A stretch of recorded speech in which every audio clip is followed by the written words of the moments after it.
Hello, and on this episode, the larch hare flies south for winter.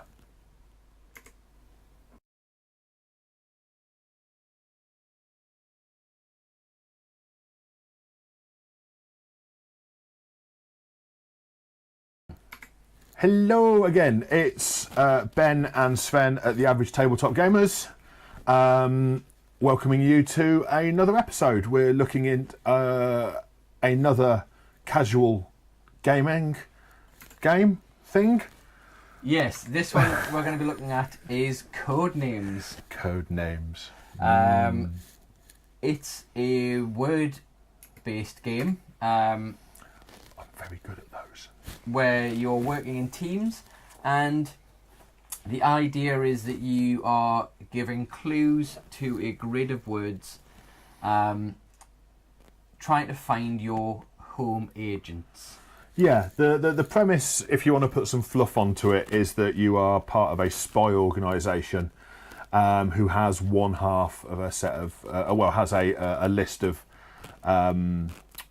agents to try and bring in, with code names that are all linked to a phrase that you've come up with.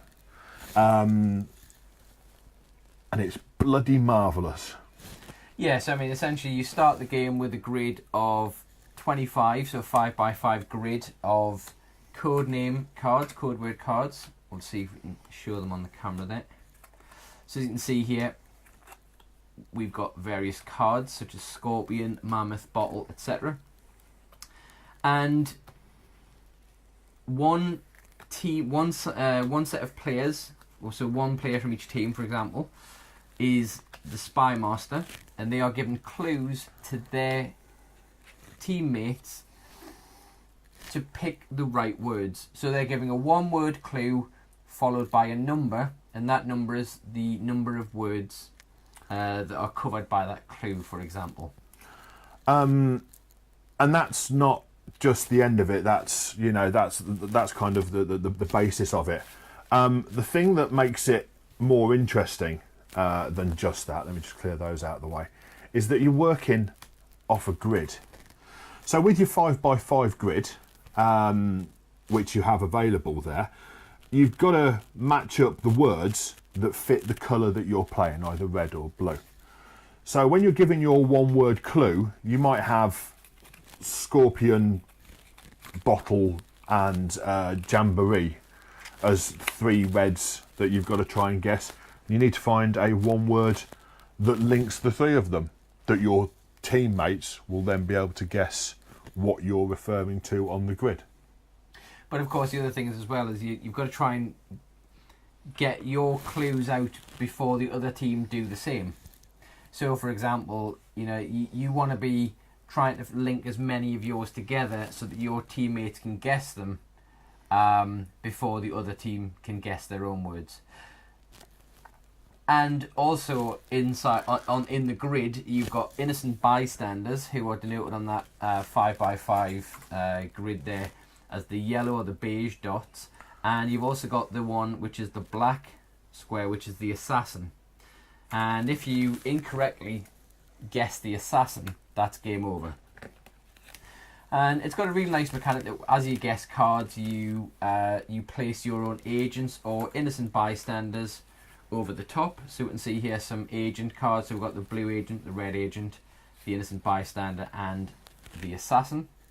So you can actually see as you're revealing them on the game table on the mat, which ones are which. Yeah, and that's it. There is there's a sand timer, but that's only brought out in extreme circumstances. So you kind of have as long as you need to guess each round. And it's a really, really good game. Yeah, I was surprised at just how hard the game is to get into, but also how easy it is to play, and how much we got dragged into it. So we played this the other night, and I think if we had more time, we would have carried on playing this all night. Easily, Because every game is so different. You've got a 5x5 grid, and you get such a stack of words in the box anyway that you've got You get a millions of massive combinations. stack of cards, and each card is double-sided. So even between games, and this is what it recommends you do, is after one game, just flip over the 25 cards that are already out, and then draw another grid card. Now you see we've got 2 grid cards there, and you'll be playing that way. But the next round, all you need to do is that, and you're playing a completely different game. So the variety of gameplay is enormous. I can't even. I was trying to do the maths a bit earlier on the amount of different versions of the game that can be played, and I'm quite good at the counting, and yeah, I just lost it somewhere. I would say that for the bounds of the game, it's pretty much limitless, really, in that you'll be hard pushed to play the same game twice, and that's what gives it some real longevity. Yeah. And that's even taking out the personal element, because when you're trying to use one word to describe a bunch of words that are out there, everyone's going to do it differently. So, how I would try and get someone to guess mammoth is probably different to how somebody else would get somebody to guess mammoth. So, I mean, this is one of those great games where, especially for players, people who like games like Articulate, they'll love this game, because it's very much thinking of simple ways to describe multiple clues, or simple ways to give a clue to someone.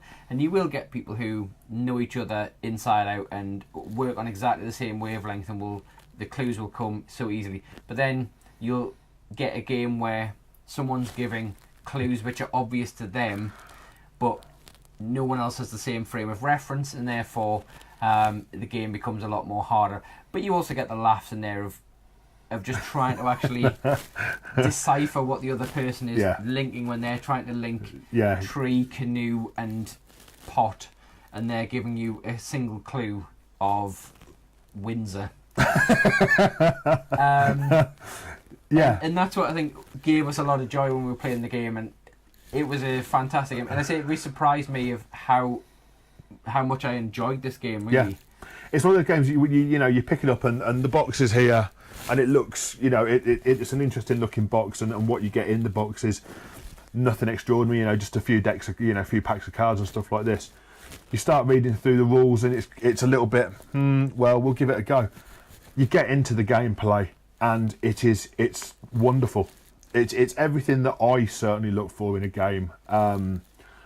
Learning and intelligence and strategy, and longevity as well.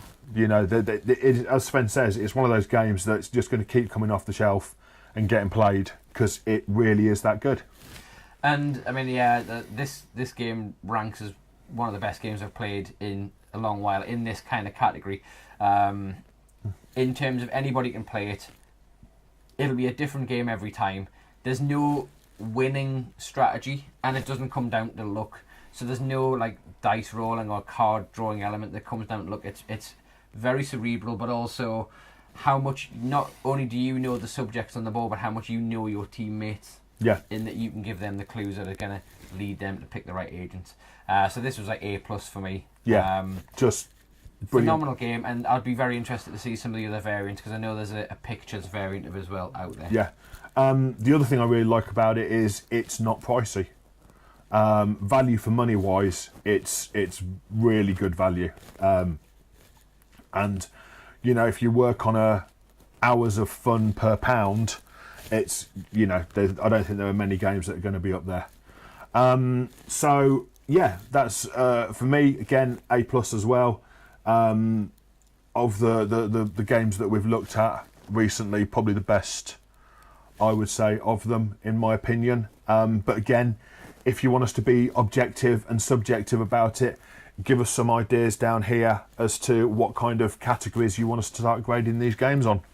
Yeah, but in the meantime, just remember to like, share and subscribe our videos and our channel and our Facebook page and our Twitter and our Instagram. We'll put all the links in the section below.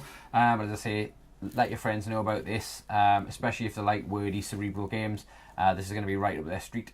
But yeah, go and like the Average Tabletop Gamers, and we will see you in the next video for our continuation of this series. Yeah, have a good time, enjoy playing the games that you've got, and start looking into new ones. Bye for now. Ta-da.